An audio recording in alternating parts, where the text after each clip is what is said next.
After 6 seasons, The Conners has officially closed the door on one of television's most beloved working-class families. The spin-off series, which emerged from the controversial ending of the Roseanne revival in 2018, delivered an emotionally charged finale that paid tribute to its roots while giving each character a fitting send-off. The hour-long episode featured plenty of full-circle moments, including a powerful scene at Roseanne's grave, an unexpected fourth-wall break from John Goodman, and a final shot of that iconic couch that has been central to the Connor family saga for over 3 decades. In interviews following the finale, executive producers Bruce Helford, Bruce Rasmussen, and Dave Kaplan shared insights into their creative decisions, character journeys, and why they never considered bringing Roseanne Barr back, even for the final episode. One of the biggest questions surrounding the finale was whether Roseanne Barr might make some kind of appearance, perhaps in a dream sequence or flashback. When asked if they had ever considered bringing Barr back for the finale, executive producer Bruce Helford quickly put that idea to rest, reminding viewers that they had already pulled a major revival trick once before.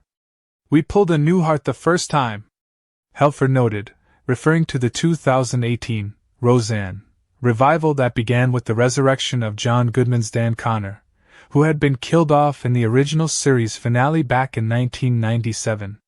Doing something similar again, this time with Dan's late wife, would have felt to us like a rug pull, added Rasmussen. Instead of trying to rewrite history again, the producers focused on honoring Roseanne's memory within the established reality of the show.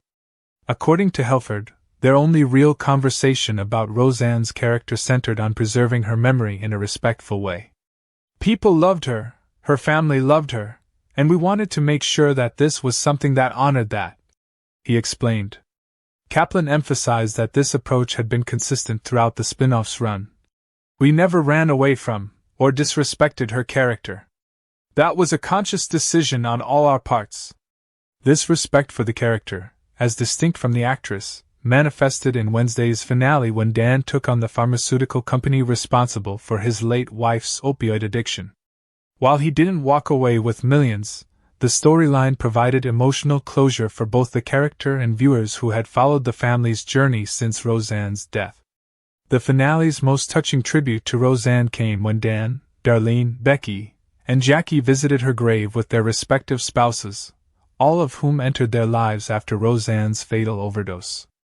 In this poignant scene, they assured her that she could rest easy knowing that life had turned out okay for all of them. It was a powerful moment that acknowledged the character's continued importance to the family while reinforcing that life had moved forward.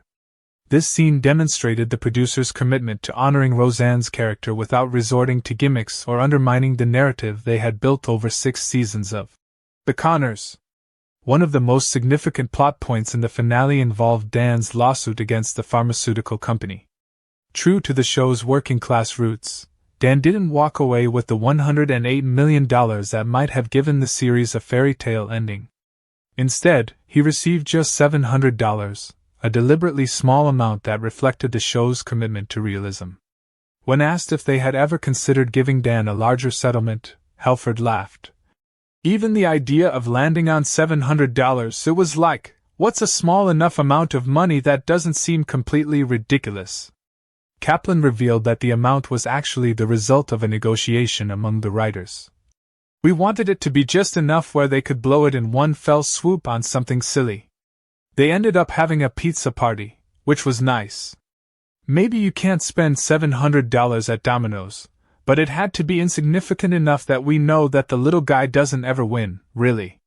This decision to keep the Conners firmly in their working-class reality connects directly to the show's origins. Helford emphasized, "We started this entire reboot because we wanted to get rid of that stupid lottery," referring to the much-criticized lottery win storyline from the original series' final season. "So we weren't going to revisit that. No. Never in our thoughts." Rasmussen added that the modest settlement aligned with their broader vision for the finale. "All the characters were already where we wanted them. We wanted them to be on an upswing. The money was a secondary thing. If their lives were going well, that was enough." Rather than giving the family a sudden windfall, the writers chose to leave them on a more realistic upward trajectory, struggling, but moving forward with hope. The final moments of The Conners featured a powerful scene with John Goodman breaking the fourth wall, a decision that wasn't in the original script.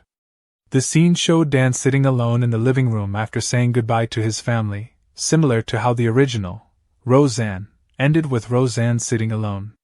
But instead of ending there, Goodman turned to the camera, said goodnight directly to the audience, then got up and walked into the bedroom. This unplanned moment became one of the finale's most memorable. That happened during the shoot, that he breaks the fourth wall, Rasmussen explained. Halford noted that the fourth wall had already been broken in an emotional sense. We'd actually already broken the fourth wall with all the crying because that was real. They were saying goodbye forever. The genuine emotions displayed by the cast members as they said their goodbyes weren't scripted either. Kaplan revealed. We also were very self-conscious about not doing a cloying last sitcom episode. It was John's suggestion that he thank the audience like that, and it felt so authentic and honest. It felt like an anti-sitcom episode, and we ended up really liking that. The unplanned nature of these emotional moments came through particularly when Laurie Metcalf, who plays Jackie, said her goodbyes. When Laurie said goodnight, there was nothing scripted about saying goodbye to each other that way, Halford explained.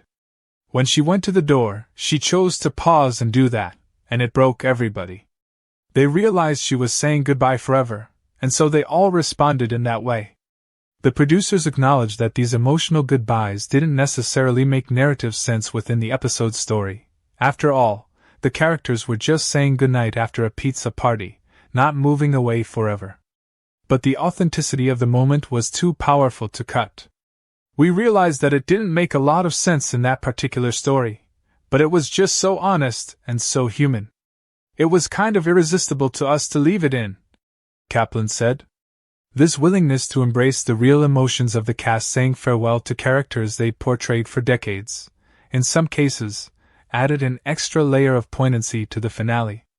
After Dan's goodnight to the audience, the show's final shot lingered on the Conners' iconic couch before transitioning to flashbacks from the original series.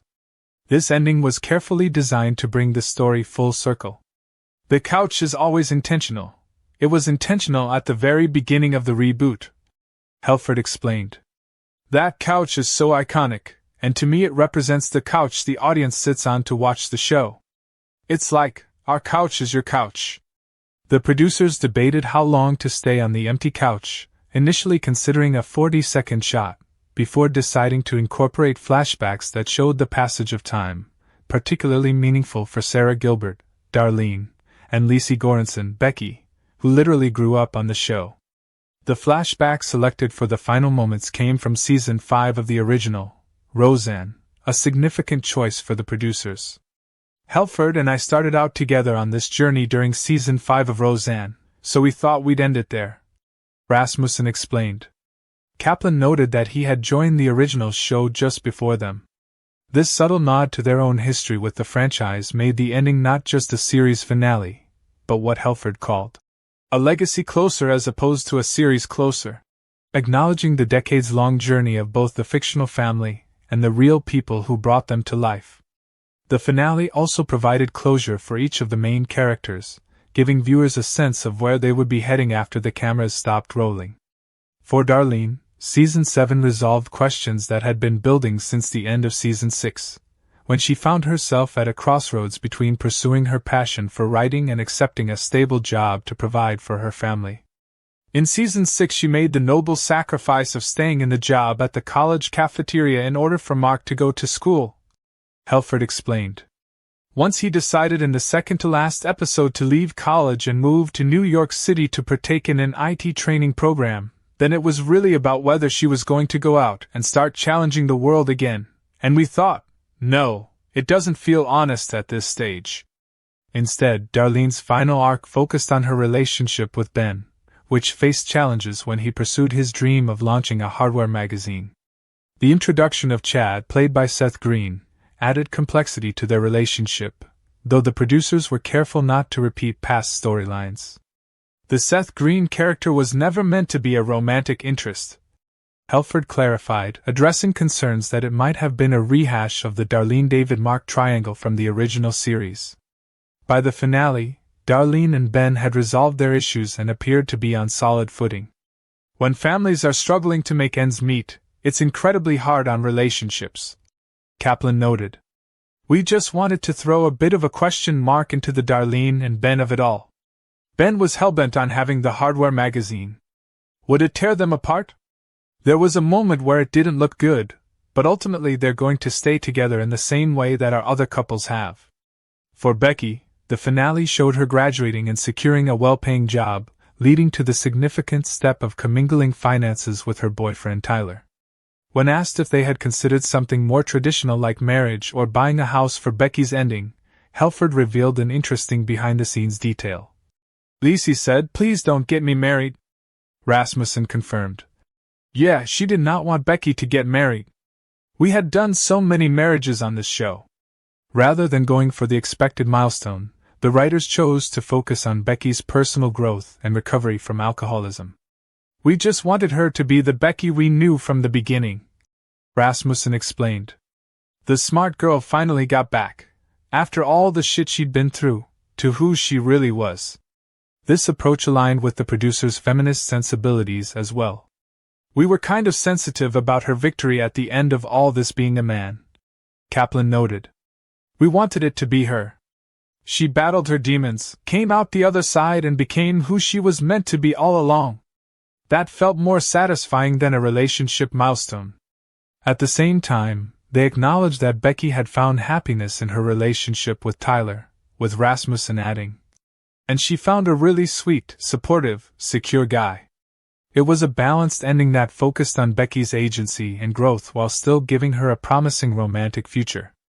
One character noticeably absent from the finale was DJ, played by Michael Fishman in the original series and early seasons of the spin-off. When asked why there was no mention of DJ or his family in the finale, Helford explained. I know we had expressed, maybe the season before, that he had gone to Germany to be with his wife and his kid. They joined her over there. So that was the last mention of him. But it didn't seem necessary to bring anything further up. We felt like the audience knows what's going on. Rasmussen added a practical consideration. It also felt weird to bring him up and not have him in the show. This pragmatic approach acknowledged the reality of Fishman's departure from the cast while providing a reasonable explanation for DJ's absence. For Jackie, the finale brought her character full circle by having her rejoin the police force at 70 years old, returning to the career she had in the early seasons of Roseanne. When asked if viewers should be concerned about Jackie's well-being given her sometimes erratic behavior and self-acknowledged potential mental health issues, Helford admitted with a laugh. If there was anything to follow beyond this show, it would be Jackie rejoining the force. Yeah, I would be concerned for her. Despite these concerns, the producers felt this was the right ending for Jackie. She'd been through a lot of different careers, but she always referenced being a cop, and it meant a lot to her. We felt like that was a win for her, Helford explained. Kaplan framed Jackie's return to the police force as a rare second chance. She got a do-over for something in her life that didn't work out the way she wanted it to the first time around, and instead of going to her grave with regrets, she actually got to fix it. That's a fantasy for a lot of people. Rasmussen added a poignant note about Jackie's relationship with her late sister, pointing out that the career achievement allowed Jackie to say to Roseanne, I did it!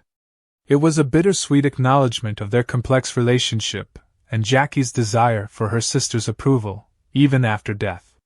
For Dan, the series finale provided a sense of closure regarding his role as a father, and the loss of his first wife. When asked if Dan found peace by the end of the series, Rasmussen answered with a simple, yes. Helford elaborated, I think he finds it at the grave. He says, because that's kind of a quote from the original Roseanne, we always said if the kids were alive at the end of the day, we did our job. I think we've done better than that.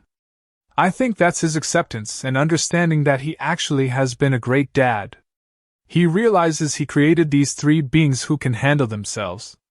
I think he does come to a place of great satisfaction about that. That sense of satisfaction extended to Dan's relationship with Louise, played by Katie Sagal, who became his second wife during the spin-off's run. Though Roseanne was clearly the love of Dan's life, the finale showed that he had found happiness with Louise while still honoring Roseanne's memory. The graveside scene, where Louise joined the family in paying respects to Roseanne, elegantly acknowledged this complex dynamic.